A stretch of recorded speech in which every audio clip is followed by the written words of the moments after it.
Hello दोस्तों, welcome to संघर्ष classes. संघर्ष क्लासेस में आप सभी का स्वागत है। आज हम लोग प्रश्नावली 1 के डी का बहुविकल्पी क्वेश्चन को सॉल्व करेंगे। जितने भी बहुविकल्पी क्वेश्चन हैं, हम इस वीडियो में सभी बहुविकल्पी क्वेश्चन को बहुत ही अच्छे ढंग से सीखते हुए आगे चढ़ेंगे। Question number 1।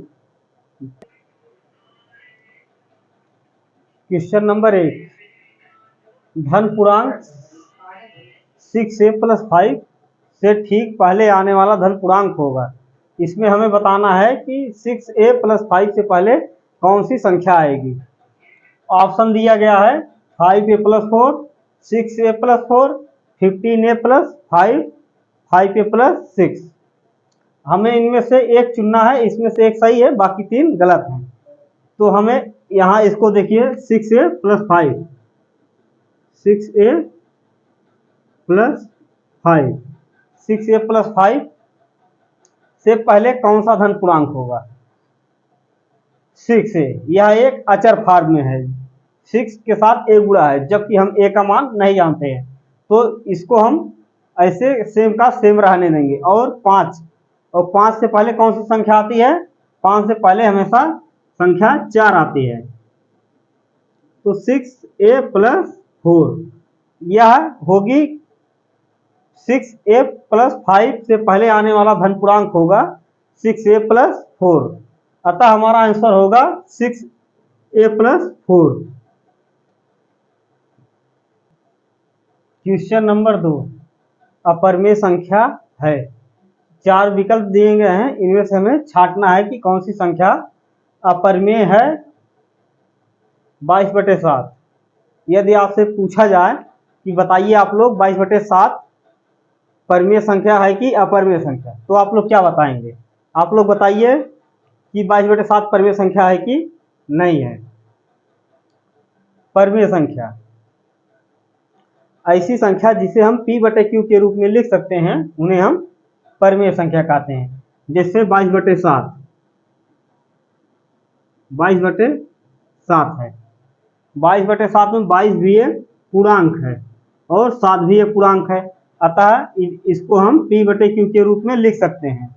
और जहाँ q का मान 0 के बराबर भी नहीं है, अतः हम कह सकते हैं कि 22/7 एक परिमेय संख्या है। उसके बाद आता है पाई। यदि आपसे पूछा जाए पाई एक परिमेय संख्या है कि अपरिमेय, पाई को हम p/q के रूप में व्यक्त नहीं कर सकते हैं, क्योंकि पाई का एग्जैक्ट मान होता है 3.14159 ... अनंत तक होता है और यह कभी भी रिपीट नहीं करता है। यह अशांत अनावृत्ति वाला परिमेय है, जिसे हम अपरिमेय संख्या कहते हैं। यदि किसी संख्या का आवृत्ति नहीं हो रहा है, वह अशांत है, तो वह संख्या अपरिमेय होती है। इसलिए पाई एक अपरिमेय संख्या है। उसके आगे 0.69। यदि आपसे पूछा जाए कि 0.69 एक परिमेय संख्या है कि अपरिमेय संख्या है, तो आप लोग क्या बताएंगे।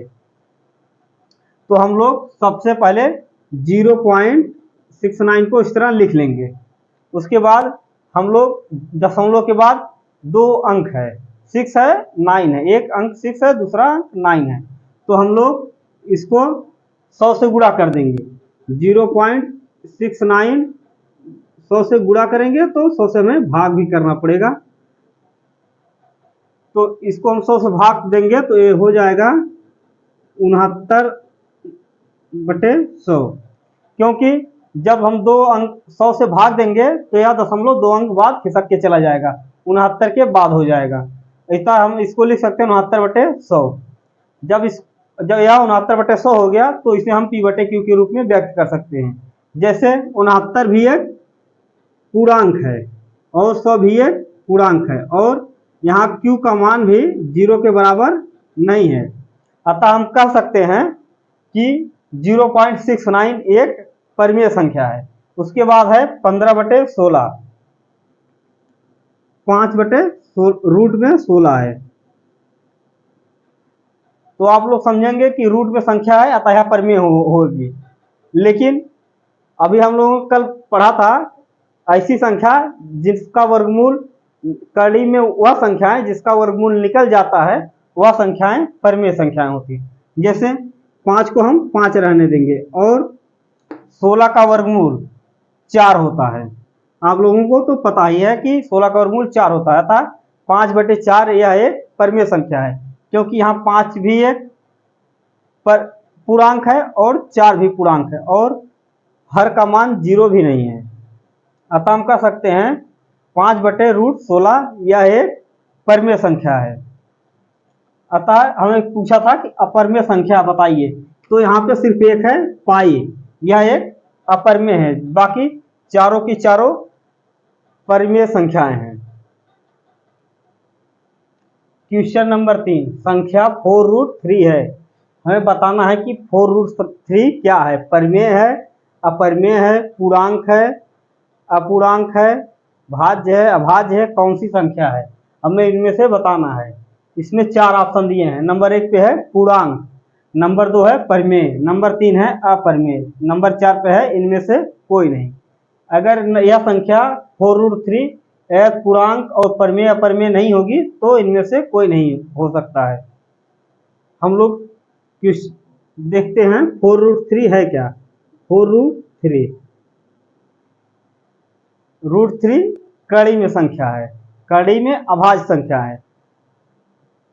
यदि कड़ी में कोई संख्या अभाज्य संख्या होती है तो उसका वर्गमूल नहीं निकलता है। यदि किसी संख्या का कड़ी में वर्गमूल नहीं निकलता है तो वह संख्या अभाज्य होती है और वह संख्याएं अपरिमेय भी होती हैं। यदि अपरिमेय संख्याओं के साथ किसी भी संख्या का गुणा किया जाए तो वह सदैव अपरिमेय संख्या प्राप्त होती है, शून्य को छोड़कर। यदि अपरिमेय संख्या के साथ यदि हम शून्य का गुणा कर देंगे तो वह संख्याएं परिमेय हो जाती हैं और यहाँ पे अपरिमेय संख्या के आगे शून्य नहीं है, अतः हम कह सकते हैं कि यह एक पूरा अपरिमेय है, क्योंकि 4 एक शून्य से बड़ी संख्या है सिर्फ, और जब सिर्फ शून्य रहेगा तो ही यह संख्या परिमेय होगी। अतः हम कह सकते हैं यह संख्या एक अपरिमेय संख्या है। जैसे यदि हम 4 को अलग लिखें और √3 को अलग लिखें, √3 हमने इससे पहले वाले क्लास में सिद्ध किया था कि √3 एक अपरिमेय संख्या है। यदि अपरिमेय संख्या है तो होता है यदि अपरिमेय संख्या के साथ में किसी संख्या का गुणा किया जाए शून्य को छोड़कर तो वह पूरी संख्या अपरिमेय संख्या हो जाती है। इसका मतलब पूरी संख्या जो है क्या हो गई, अपरिमेय हो गई, क्योंकि यदि वर्गमूल निकल जाता तो यह संख्या परिमेय संख्या हो जाती। अतः हम कह सकते हैं कि 4√3 एक अपरिमेय संख्या है। क्वेश्चन नंबर 4, निम्नलिखित संख्याओं में से परिमेय संख्याएं होंगी। इनमें से हमें चारों ऑप्शन में छांटना है कि कौन सी संख्या परिमेय है। नंबर 1 पे है √5, नंबर 2 पे है √1, नंबर 3 पे है 1 + 4/9 रूट में, √2.5। इनमें से हमें छांटना है कि कौन सी संख्या परिमेय है। इनमें से सिर्फ एक ही संख्या है जो परिमेय है, बाकी सभी संख्याएं अपरिमेय संख्याएं। जैसे √5 है, √5 को हमने सिद्ध किया है कि √5 एक अपरिमेय संख्या है, क्योंकि हमने अगली क्लास में अपरिमेयता सिद्ध करना सीखे थे, कौन सी संख्या परिमेय है कौन सी संख्या परिमेय नहीं है। यदि हमें यह नहीं याद है तो हम लोग इस तरह भी समझ सकते हैं कि जिन संख्याओं का वर्गमूल नहीं निकलता है वह संख्याएं अपरिमेय संख्याएं कहलाती हैं। जैसे √5 यह एक अभाज्य संख्या है, और अभाज्य कितनी भी संख्याएं हो, कोई भी संख्या अभाज्य हो और वह रूट में हो तो वह सभी संख्याएं अपरिमेय होती हैं। नंबर दूसरे पे है √1,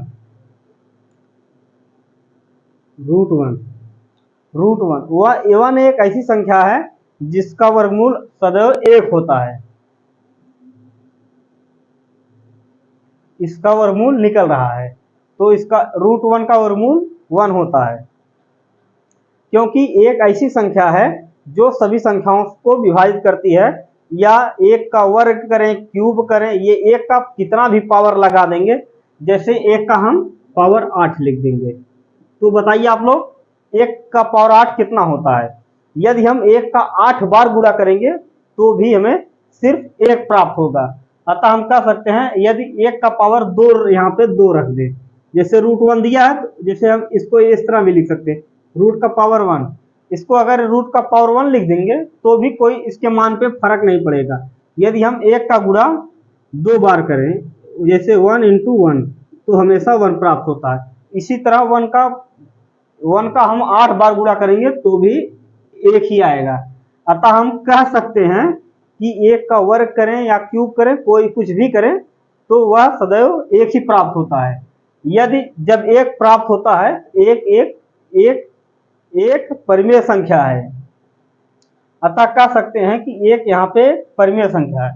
उसके आगे हम लोग देख लेते हैं, हमारा आंसर तो यही है √1, क्योंकि यदि 4 ऑप्शन दिए गए हैं, यदि उनमें से परिमेय संख्या एक मिल गई तो और आगे जाने की जरूरत नहीं, क्योंकि और सभी संख्याएं अपरिमेय होंगी। लेकिन हम लोग सबको चेक करेंगे। जैसे इसके बाद है √1 + 4 + 9। आप लोग को लगता होगा कि 4/9। कुछ बच्चे क्या करेंगे, कुछ बच्चे इस तरह लिख देते हैं √1 + √4/9, जो कि गलत है। यदि आप इसको इस तरह लिखेंगे तो यह गलत है, क्योंकि कभी भी हम जब गुणे में होती हैं तभी इस तरह लिख सकते हैं। रूट में यदि कोई संख्या प्लस में दी गई हो तो उस संख्या को इस फॉर्म में हम कभी नहीं लिख सकते। यदि हम ऐसा लिखेंगे तो यह गलत हो जाएगा। जैसे इसको और बहुत बच्चे तब फिर क्या बोलेंगे, एक का 1 हो गया और प्लस इसका 4/9 का 4 का वर्गमूल 2 होता है, 9 का वर्गमूल 3 होता है। तो बच्चे कहेंगे 3 × 3 = 2 5, 5/3, यह भी एक परिमेय संख्या। लेकिन जो बच्चे इस तरह करेंगे उनका क्वेश्चन गलत हो जाएगा, क्योंकि यह एक कड़ी का यह एक नियम है कि सिर्फ यदि दो कड़ी को अलग अलग लिखना है तो हम सिर्फ गुणे में ही लिख सकते हैं, अन्यथा हम कहीं भी इस तरह फ्रैक्शन को अलग अलग करके नहीं लिख सकते हैं। इसके बाद हमारा आंसर क्या हो गया, इसके बाद एक ऑप्शन नंबर 4 है, ऑप्शन नंबर 4 2.5। अब बच्चे क्या करेंगे, बहुत से बच्चे सोचेंगे 25 का वर्गमूल 5 होता है, तो यह हो जाएगा 5। लेकिन ये जो बच्चे कहेंगे 0.5 इसका वर्गमूल हो गया, तो वह साफ साफ गलत है। आप लोग बताइए कि इसका वर्गमूल कितना होगा। तो हम बताएं, यदि दशमलव के बाद वर्गमूल निकालना है तो कम से कम 2 संख्या होनी चाहिए।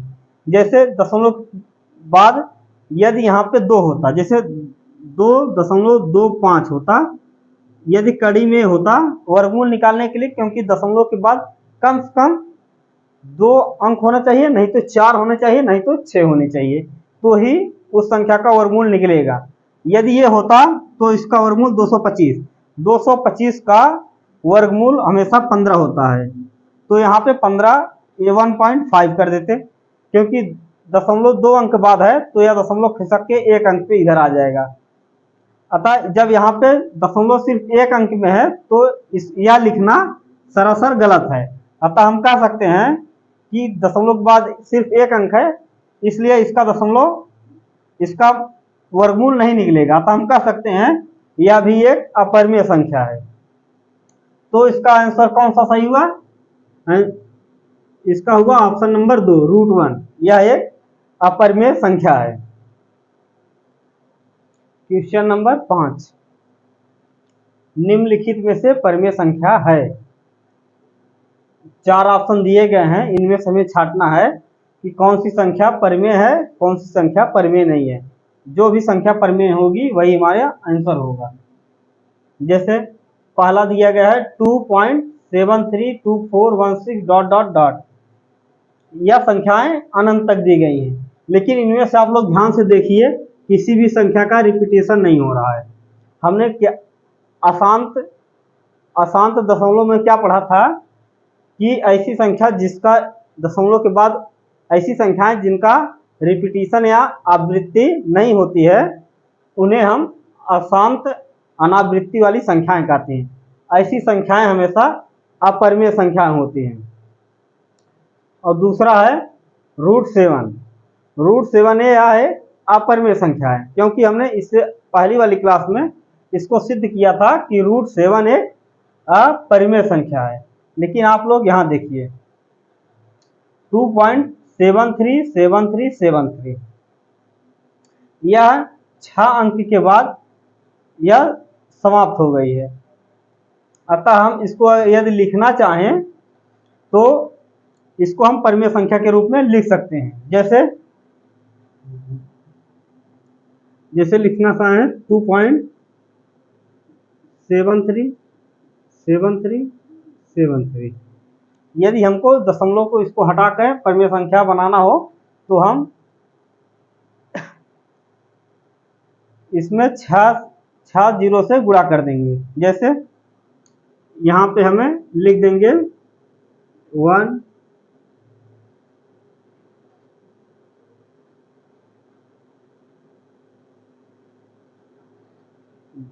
हम लोग 10 लाख से गुणा कर देंगे।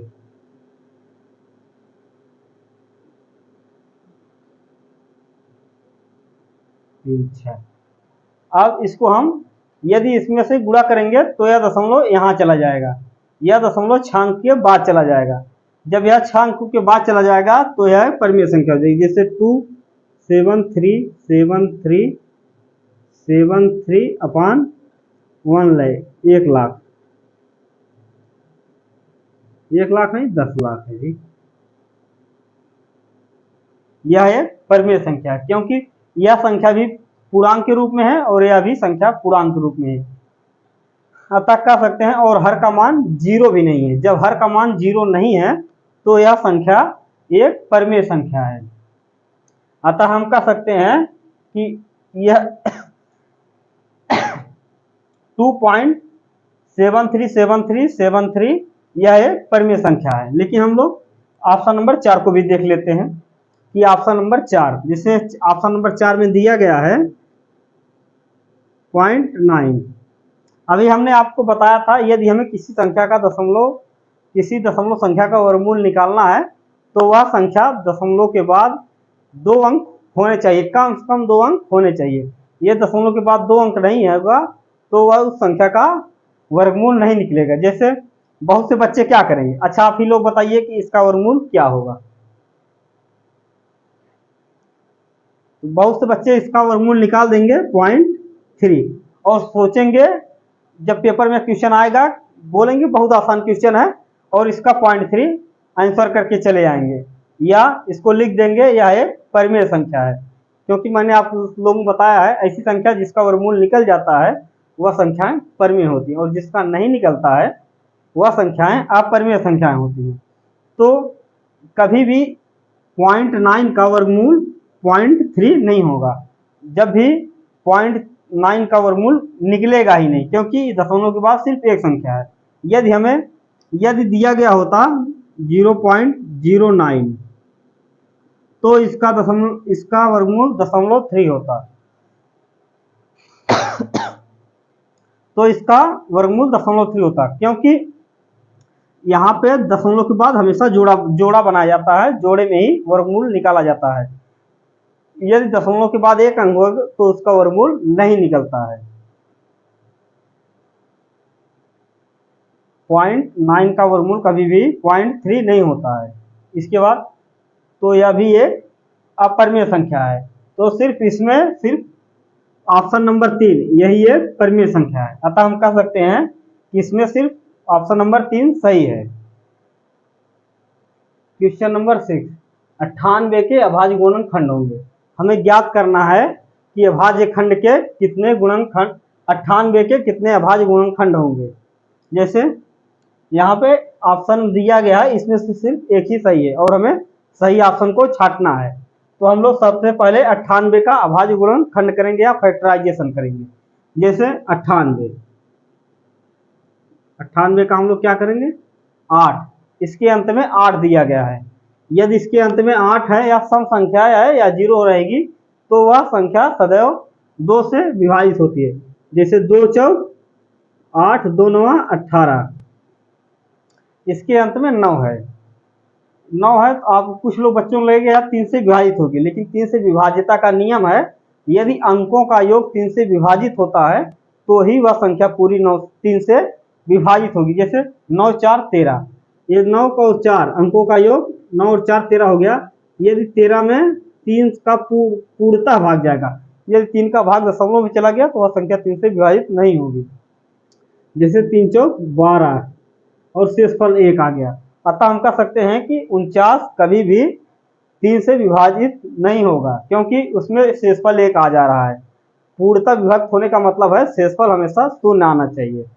अतः हम इसके आगे ट्राई करेंगे 5 से। 5 में विभाज्यता का नियम है इकाई अंक पे 0 या 5 हो तो वह संख्या 5 से विभाजित होगी। उसके बाद है 7। अब हम लोग 49 में 7 का भाग देते हैं। 7 सते 49, इसमें 49 में 7 का भाग जा रहा है तो हम क्या करेंगे, 7 का भाग देंगे। 7 सते 49, 7 आ गया। फिर एक बार 7 का भाग देंगे, 7 कम 7, 1 आ गया। अतः हमें प्राप्त 98 का गुणनखंड प्राप्त हो गया। 98 का गुणनखंड है, 98 का अभाज्य गुणनखंड है 2 × 7 × 7। अतः हम 7 × 7 को लिख सकते हैं 7 पावर 2, क्योंकि इसमें भी एक पावर है, इसमें भी एक पावर है। यदि घातांक का नियम होता है, यदि आधार समान है तो गुणे में घाते जुड़ती हैं। यह बहुत ही बेसिक कॉन्सेप्ट है। अतः अब आप लोग देखिए कि यह इन ऑप्शन में कहाँ दिया गया। पहला ऑप्शन है 2 × 7 पावर 3, यहाँ पे 2 दिया गया है। इसमें सिर्फ एक ही ऑप्शन है 2 × 7 पावर 2, और किसी भी ऑप्शन में 2 × 7 पावर 2 नहीं दिया गया। अतः हम कह सकते हैं कि विकल्प नंबर 3, विकल्प नंबर 2 यही सही होगा।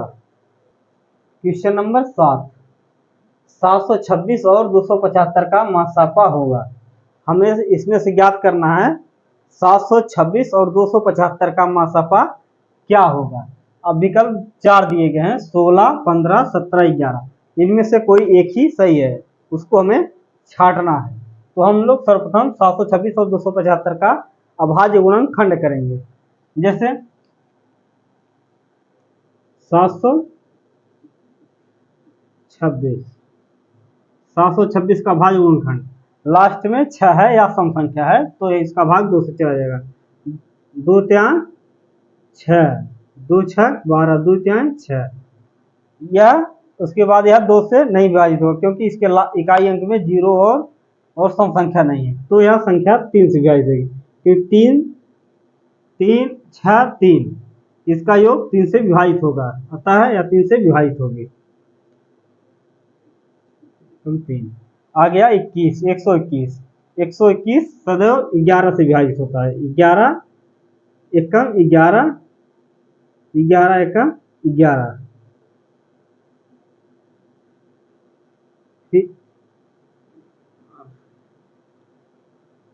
11 11, फिर 11 से विभाजित होगी, क्योंकि 11 है तो एक बार जाएगा, अतः इसका भाज्य गुणनखंड यह हो गया। उसके बाद है 275 का अभाज्य गुणनखंड।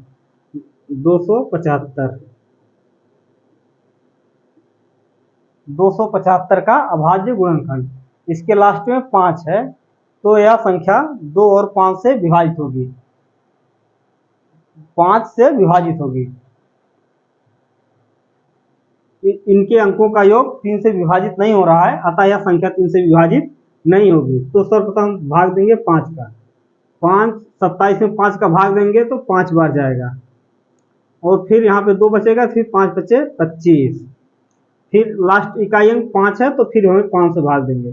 5 एकम 5, 5 एकम 5, फिर 11 बच रहा है तो 11 एकम 11, अतः दोनों का हमें अभाज्य गुणनखंड प्राप्त हो गया। तो हम लोग इसको अभाज्य गुणनखंड के रूप में लिख सकते हैं। जैसे 2 × 3 × 11 × 11,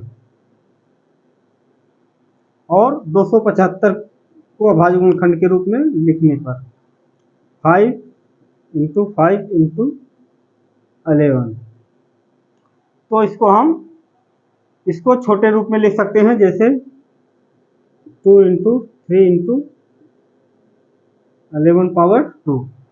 इसको हम लिख सकते हैं 5 पावर 2 इंटू 11। मासापा होता है वह बड़ी से बड़ी संख्या जो दोनों में उभयनिष्ठ हो या दोनों संख्याओं में कॉमन हो। यहाँ पे कुछ लोग बच्चे समझेंगे कि 11 यहाँ पे 2 है, यहाँ 11 यहाँ पे 1 है, तो कुछ लोग 11 को 2 बार काउंट दो यहाँ पे उभयनिष्ठ मान लेंगे, और जो कि 11 को ही 11 का वर्ग आंसर लिख देंगे। इनमें से होगा 11 जो दोनों में कॉमन हो, 11 दोनों में कॉमन है, अतः हम कह सकते हैं इसका मासापा 11 होगा। हमें जब किसी संख्या का मासापा निकालना है तो दोनों संख्याओं में वह उभयनिष्ठ संख्या लेनी है जो दोनों में कॉमन भी हो और दोनों में सबसे बड़ी भी हो, और इनमें से हमारा मासापा कितना हुआ 11, अतः इसका विकल्प नंबर 4 ऑप्शन नंबर 4 सही है। क्वेश्चन नंबर 8 है संख्या n स्क्वायर माइनस 1 8 से विभाज्य होती है यदि n एक है। n मतलब n क्या है? ऑप्शन दिया गया है नंबर 1 पे पूर्णांक, नंबर 2 प्राकृत, नंबर 3 विषम, नंबर 4 सम। यदि हम 8 n को यदि पूर्णांक रखेंगे, पूर्णांक में सभी धनात्मक संख्याएं, शून्य और सभी ऋणात्मक संख्याएं आती हैं, तो हम यदि इसमें जैसे 2 रख देंगे, यदि पूर्णांक यदि हम 2 मानेंगे तो n स्क्वायर माइनस 1, तो n के स्थान पे यदि हम -2 रख देंगे, पूर्णांक संख्या, क्योंकि माइनस की भी संख्याएं पूर्णांक संख्या होती है। यदि हम n के स्थान में -2 रखेंगे तो हो जाएगा -2 का स्क्वायर -1, तो यह हो जाएगा 4 -1, क्योंकि माइनस का भी स्क्वायर होगा, माइनस का स्क्वायर होगा तो भी यह प्लस हो जाएगा, तो यह 3 हो जाएगी। तो 3 कभी भी 8 से विभाजित नहीं होगी।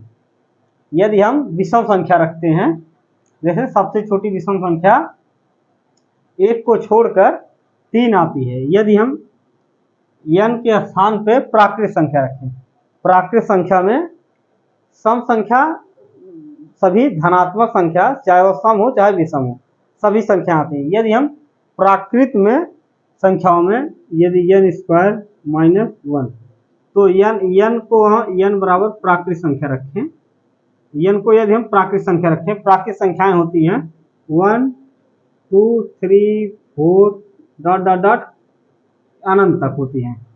तो यदि हम इनमें से कोई मान रखें, जैसे हम इनमें से 4 ले लेते हैं, तो यदि हम n के स्थान पे 4 रखें तो यह हो जाएगा 4 का स्क्वायर -1।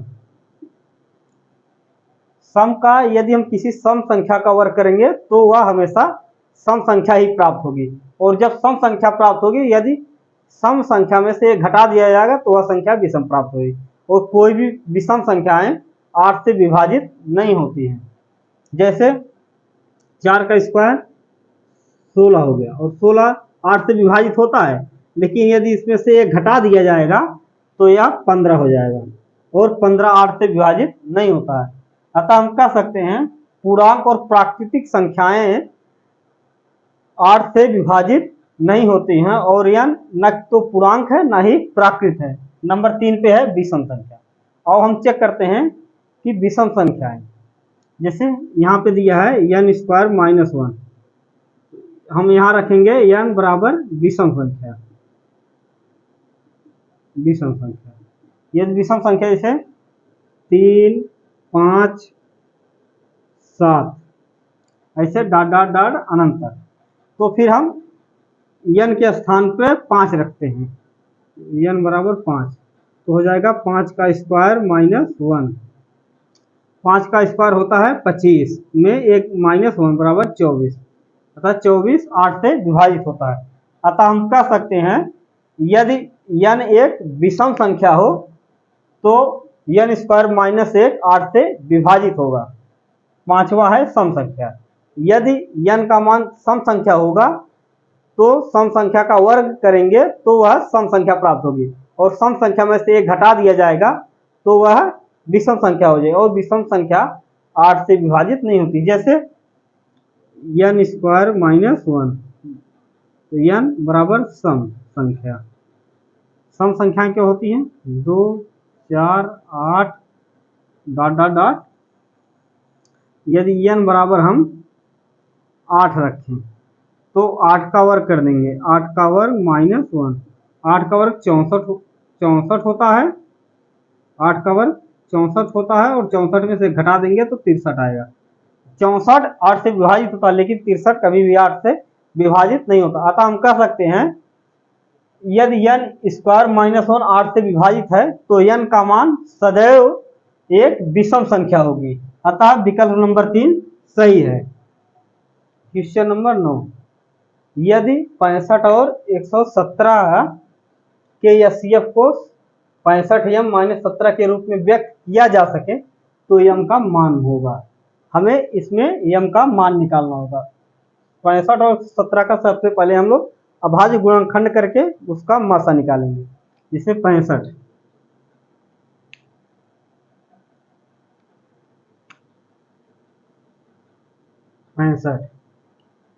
का अभाज्य गुणनखंड, 65 के यहाँ 65 में यहाँ 5 दिया गया है। यदि यहाँ 5 है तो यह संख्या निश्चित रूप से 5 से विभाजित होगी। 5 एकम 5, 5 तिहाई 15, 13 आ गया, क्योंकि 13 एक अभाज्य संख्या है और अभाज्य संख्याएं एक और स्वयं के अतिरिक्त किसी अन्य संख्या से विभाजित नहीं होती। अतः यह स्वयं 13 से ही विभाजित होगी। 13 एकम 13, इसका अभाज्य गुणनखंड आ गया, 65 का अभाज्य गुणनखंड आ गया 5 इंटू 13 या 5 इंटू 13। इसके बाद है 117, 117 का हमें अभाज्य गुणनखंड ज्ञात करना है। 7, 2, 9, यह 3 से विभाजित हो जाएगी, क्योंकि इसके अंकों का योग 3 से विभाजित है। जैसे 7, 1, 8, 1, 9, 9 में 3 का भाग दिया जाएगा तो यह 3 बार जाता है। तो हम लोग 3, 3 त्रिका 9, फिर यहाँ शेषफल 2, फिर यहाँ 2 हो गया, 3 27 हो गया, 3 9 27, फिर 3 और 9 3 12, 12 3 से विभाजित होती है, अतः फिर 3 से भाग जाएगा। 3 एकम 3, 3 त्रिका 9, 13।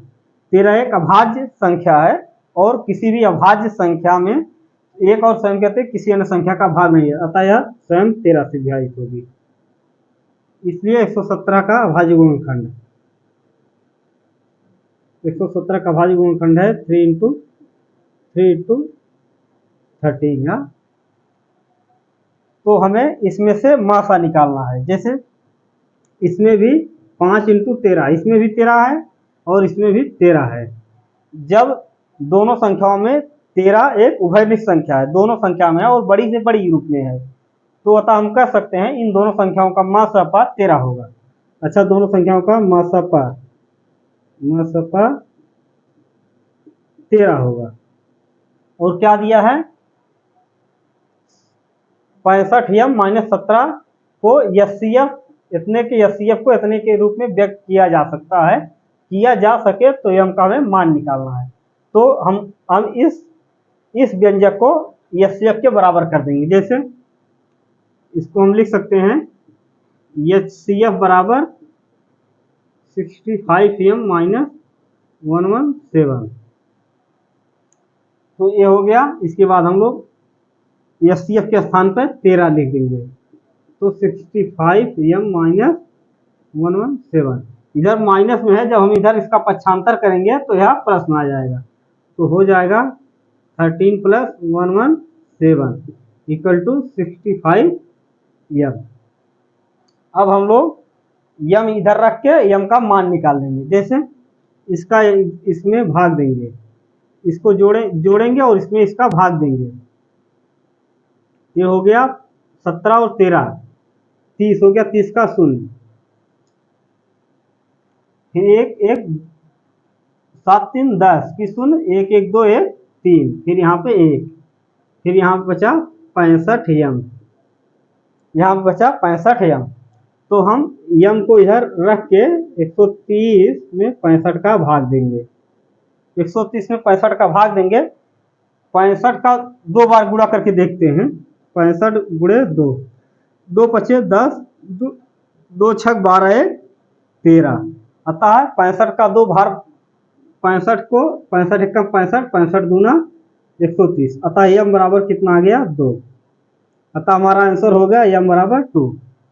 तो इसमें कौन सा ऑप्शन है? ऑप्शन नंबर 2 जो कि सही है। वह बड़ी से बड़ी संख्या जिसमें 70 और 125 से विभाजित करने पर शेषफल 5 और 8 प्राप्त हो, वह संख्या हमें बतानी है। और बड़ी से बड़ी संख्या, वह बड़ी से बड़ी संख्या बतानी है जो 70 और 125 में भाग दिया जाए तो शेषफल 5 और 8 प्राप्त हो। शेषफल कितना प्राप्त हो? 5 प्राप्त हो और 8 प्राप्त हो। पहली बात नंबर 1, 70 और 125 ऐसी संख्या होगी जो 70 और 125 से कम होगी। यह हमें जरूर देखना है, क्योंकि ऑप्शन जब हम देखेंगे तो इसमें देखिए 2 संख्याएं जो 70 और 125 दोनों से बड़ी होंगी, तो यह सीधे सीधे यह ऑप्शन कट जाएगा, क्योंकि यह कभी भी हमारा आंसर नहीं हो सकता। क्योंकि 875 में यदि हम 875 का भाग ये 70 में देंगे तो यह पूर्णांक में वैल्यू या नहीं आएगा या दशमलव के बाद आएगा मान, और यह 1750 या 70 से बड़ा है, तो यह दोनों संख्या खारिज हो गई, क्योंकि 1750 में भाग देने पर कभी भी शेषफल 5 और 8 प्राप्त नहीं होगा। तो बची 2 संख्या 13 और 65। 65 ये सबसे पहले हम लोग 13 को देखते हैं। यदि हम 70 में भाग देते हैं 13 को, यदि 13 का 70 में भाग देते हैं तो 13 पचे 65। यहाँ पे 70 में से 65 घटा देंगे तो 5 आ जाएगा। यह हो गया शेषफल। और दूसरा कंडीशन क्या है? 125 में भाग दिया जाए तो शेषफल 8 प्राप्त हो, जिससे 13 का भाग यदि हम 125 में देते हैं, 125 में यदि 13 का भाग हम 125 में देंगे तो हमें शेषफल 8 प्राप्त होना चाहिए। यदि 8 प्राप्त होगा तो ही यह संख्या सही मानी जाएगी। 13 का भाग हम देंगे 13 नवैया, 13 का पहाड़ा 9 बार पढ़ेंगे, 13 नवा, इसे 13 का 9 में गुणा करें, 9 तिया 27 की 7 हासिल 2, 9 कम 9 2 11, 117 आ रहा है। यदि हम 13 फिर 10 बार ये करेंगे तो यह ज़्यादा हो जाएगा।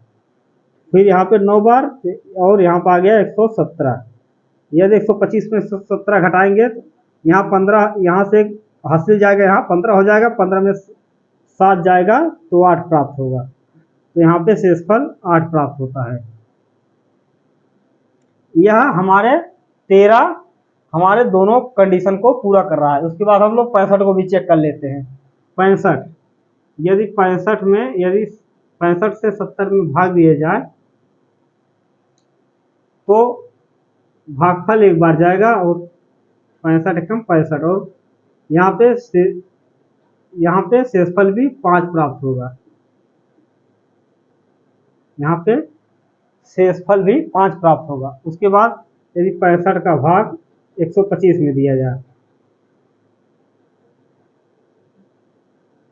125 में यदि 65 का गुणा हम 2 बार कर देखते हैं कितना होता है। 65 का गुणा 2 बार करेंगे, 2 पचे 10, 10 का हासिल 1, 2 छक 12, 12 में 1 जोड़ेंगे 13 हो जाएगा, 130। यदि हम 65 का भाग 2 बार दे रहे हैं तो 130 हो जा रहा है, मतलब ये 125 से ज़्यादा है, तो हमें 65 का भाग सिर्फ एक ही बार देना होगा, तो यहाँ आ जाएगा 65। तो यहाँ 5 का 16, 6 का 6, यहाँ पे शेषफल 60 आ रहा है। अतः हम कह सकते हैं यहाँ पे शेषफल यदि 8 आता तो यह सही था, यहाँ पे शेषफल 60 आया। अतः हम कह सकते हैं कि इसमें विकल्प नंबर 1 सही है। क्वेश्चन नंबर 11, यदि 2 धनात्मक पूर्णांकों a और b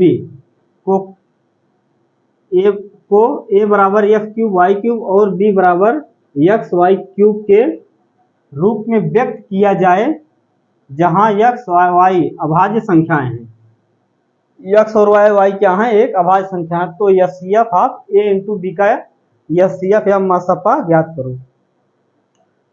मासापा है X Y square X cube Y cube X square Y square. इनमें से कौन सा, इसका ए और बी का मासा कौन सा है। जैसे ए बराबर क्या दिया गया है, ए बराबर दिया गया है X cube Y square, B बराबर क्या दिया गया है एक्स वाई क्यूब। हमें ए और बी का मासा निकालना है। तो यदि हमें HCF of A comma B निकालना है। एचसीएफ में क्या होता है, वह बड़ी से बड़ी संख्या जो दोनों में उभयनिष्ठ हो। बड़ी से बड़ी संख्या लेना है जो दोनों में कॉमन हो या उभयनिष्ठ हो।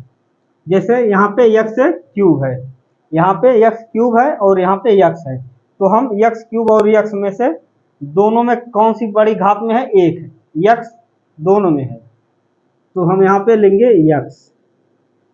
वाई स्क्वायर एक में है और वाई क्यूब है, तो दोनों में वाई उपस्थित है और दोनों में वाई दोनों में स्क्वायर के रूप में उपस्थित है। जैसे वाई क्यूब को हम लिख सकते हैं, वाई क्यूब को लिख सकते हैं वाई स्क्वायर इंटू वाई, इसको हम लिख सकते हैं। तो वाई स्क्वायर दोनों में कॉमन हो गया, अतः हो गया वाई स्क्वायर।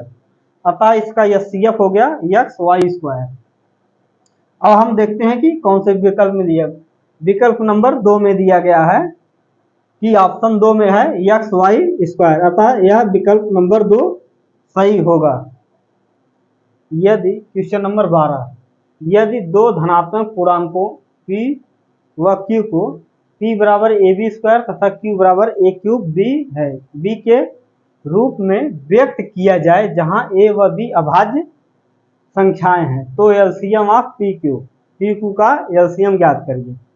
जैसे p बराबर क्या दिया गया है, p बराबर दिया गया है ए बी स्क्वायर, q बराबर क्या दिया गया है ए क्यूब बी स्क्वायर, ए क्यूब बी दिया गया है, ए क्यूब बी। हमें इसका एलसीएम ऑफ पी क्यू निकालना है। क्या निकालना है, LCM of P Q. LCM में क्या होता है, वह छोटी छोटी संख्या जो दोनों में उपस्थित हो और वह बड़ी से बड़ी घात में के रूप में भी उपस्थित हो, और जो इन दोनों संख्याओं में होनी चाहिए, ये जरूर कॉमन नहीं होनी चाहिए, सिर्फ होनी चाहिए। जैसे और बड़ी से बड़ी घात के रूप में लिखना है। जैसे ए और ए क्यूब, इसमें ए भी है और इसमें ए क्यूब भी है, तो हम इसमें बड़ी घात को लेंगे।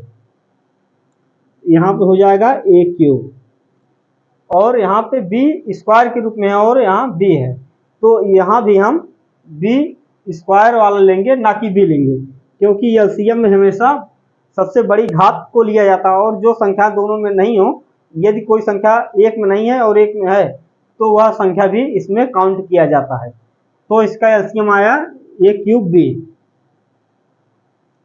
ए क्यूब बी स्क्वायर, यहाँ पे बी स्क्वायर रहेगा, ए क्यूब बी स्क्वायर। अब हम देखते हैं कि यह कौन से ऑप्शन में दिया गया है। यह ऑप्शन नंबर 3 में दिया गया है ए क्यूब बी स्क्वायर, अतः इसका आंसर हुआ ए क्यूब बी स्क्वायर, विकल्प नंबर 3।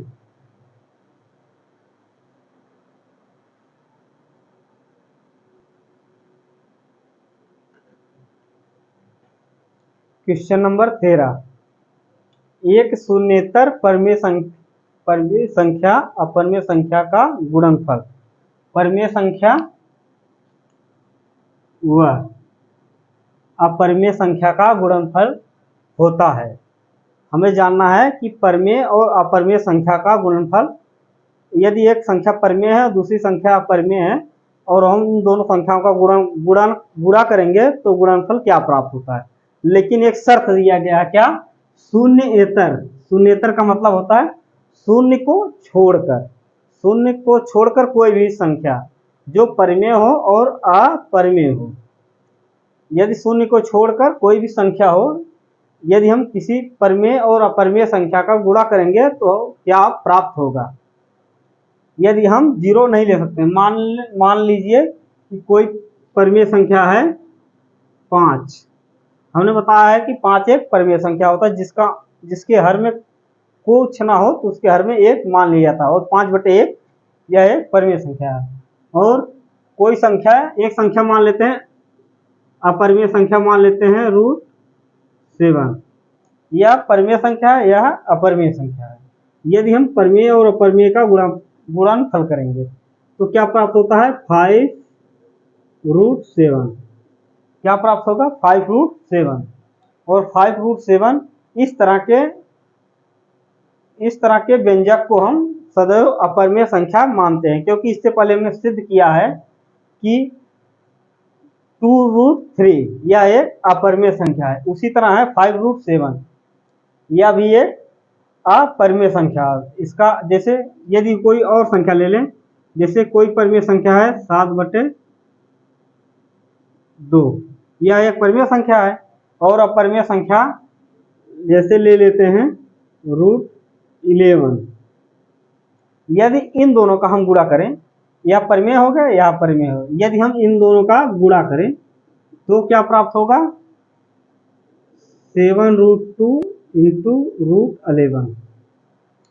तो यह पूरा व्यंजक एक अपरिमेय संख्या है, क्योंकि हमने इससे अगली क्लास में, इसके जो अगली क्लास थी उसमें हम लोगों ने इस सबको सिद्ध किया है कि ये सारी संख्याएं एक परिमेय संख्या होंगी। या पढ़े हैं, शून्य को छोड़कर यदि किसी परिमेय और अपरिमेय संख्या का गुणा किया जाता है तो सदैव अपरिमेय संख्या प्राप्त होती है। अतः हम कह सकते हैं यह सदैव अपरिमेय संख्या होगी। विकल्प नंबर 1 सही है, सदैव अपरिमेय संख्या होगी। क्वेश्चन नंबर 14, 1 से 10 तक की सभी संख्याओं जो दोनों में सम्मिलित हैं, दोनों सम्मिलित हैं, इसका मतलब है उसमें 1 भी शामिल है और 10 भी शामिल है, में से सभी संख्याओं से विभाज्य न्यूनतम संख्या है। हम आप लोगों को ये नहीं समझ रहा हमें करना क्या है। इसमें एक कीवर्ड दिया है, हमें इस पे फोकस करना है, न्यूनतम संख्या। न्यूनतम, जब कहीं भी किसी भी संख्या का न्यूनतम दे दिया जाए तो उसका मतलब हमें उस संख्या का एलसीएम निकालना है। जैसे हमें 1 से लेकर 10 तक की सभी संख्याओं का एलसीएम निकालना है। जैसे 1, 2, 3, 4, 5, 6, 7, 8, 9, 10, इन सब का हमें क्या निकालना है? एलसीएम निकालना है। एक ऐसी संख्या है जो सभी से विभाजित होती है, इसलिए एक को ना हम भाज्य संख्या मानते हैं, ना ही अभाज्य संख्या, क्योंकि एक ऐसी संख्या जो सभी संख्याओं को विभाजित करती है। इसके बाद 2 है, 2 का अभाज्य गुणनखंड सिर्फ 2 होता है। 3 का अभाज्य गुणनखंड 3 होता है। और 4 का 2 × 2 होता है। 4 में 2 अभाज्य संख्या होती है, जिसमें 2 बार आता है। 5 भी एक अभाज्य संख्या आता है। अभाज्य संख्याओं के सिर्फ एक गुणनखंड होते हैं जो कि वह खुद या स्वयं होता है। इसके बाद है 6 में 2 अभाज्य गुणनखंड, 2 है और 3 है। 7 भी एक अभाज्य गुणनखंड है, अतः 7 एक अभाज्य है तो वह इसका सिर्फ एक गुणनखंड होगा। 8 में 8 के 3 अभाज्य गुणनखंड होंगे, 2 × 2 × 2। 9 के 2 अभाज्य गुणनखंड, 3 × 3। 10 के भी 2 अभाज्य गुणनखंड, 2 × 5। अब हमें इन सब का क्या निकालना है? एलसीएम। इस सब का क्या निकालना है? एलसीएम। जैसे इसको हम 2 लिख सकते हैं, इसको 3, 2 × 2 को हम लिख सकते हैं 2⁻²। और इसको कुछ नहीं, इसको भी पावर में नहीं लिख सकते हैं, क्योंकि ये क्योंकि यह एक बार दिया गया है। इसके बाद 2 का यहाँ पे 3 बार आया है, तो इसको हम लिख सकते हैं 2⁻3। इसको लिख सकते हैं 2⁻3। और इसको हम लिख सकते हैं यहाँ, क्योंकि 3 बार 2 बार है तो इसको लिख सकते हैं 3⁻2। तो हमें एलसीएम निकालना है, इसमें से जो सबसे ज्यादा बार आई है। जैसे 2 3 बार आया है, यहाँ 2 बार आया, यहाँ 3 बार आया, यहाँ 1 बार, यहाँ भी 1 बार आया। तो एलसीएम में जो संख्याएं घात में जो सबसे बड़ी घात होती है उसे लिया जाए। जैसे यहाँ पे 2 की घात सबसे बड़ी है 3, फिर 3 की घात सबसे बड़ी यहाँ पे 2 है, और हर जगह 3 की घात सिर्फ 1 है, तो इसको हम लेंगे 3 पावर 2 या 3 की घात 2। उसके बाद है 5, 5 हर जगह एक घात में है, तो यहाँ हम लेंगे 5, फिर गुणे में। इसके बाद है 7, सिर्फ 7 पूरे व्यंजक में सिर्फ 7 एक बार आया, अतः 7 हम एक बार लेंगे। तो इसका हम लोग गुणा करेंगे तो हमें एलसीएम प्राप्त हो जाएगा। जैसे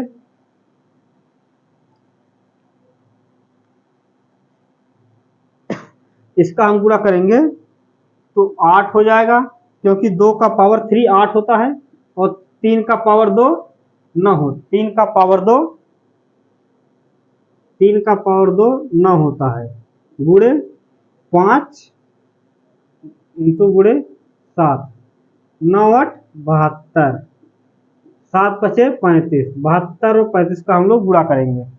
जैसे 72 गुणे 35, 5 दूना 10, शून्य हासिल 1, 5 7 35 है 36, 3 दूना 6, 3 7 21, तो यहाँ पे 0 का 0, 6 दूना 12, हासिल 1, 3 एकम 3 1 4 1 5 2, इसका एलसीएम आ गया 25 20, इसका एलसीएम आ गया 25 इंटू 20, अतः इसका एलसीएम आ गया कितना 25 इंटू 20। अतः हम कह सकते हैं ये 1 से 10 तक की वह न्यूनतम संख्या 25 20 होगी जो सभी संख्याओं से विभाज्य होगी। जैसे यहाँ पे ऑप्शन नंबर में 4, विकल्प नंबर 4 सही है। यह हमारे प्रश्नावली 1 के डी का लास्ट सवाल था। अब प्रश्नावली 1 या चैप्टर 1 हम लोगों का बहुत ही अच्छे तरीके से पढ़ते हुए समाप्त हो गया। कल से हम लोग पॉलिनोमियल और बहुपद पर चर्चा करेंगे और बहुपद को भी बहुत अच्छे ढंग से पढ़ेंगे।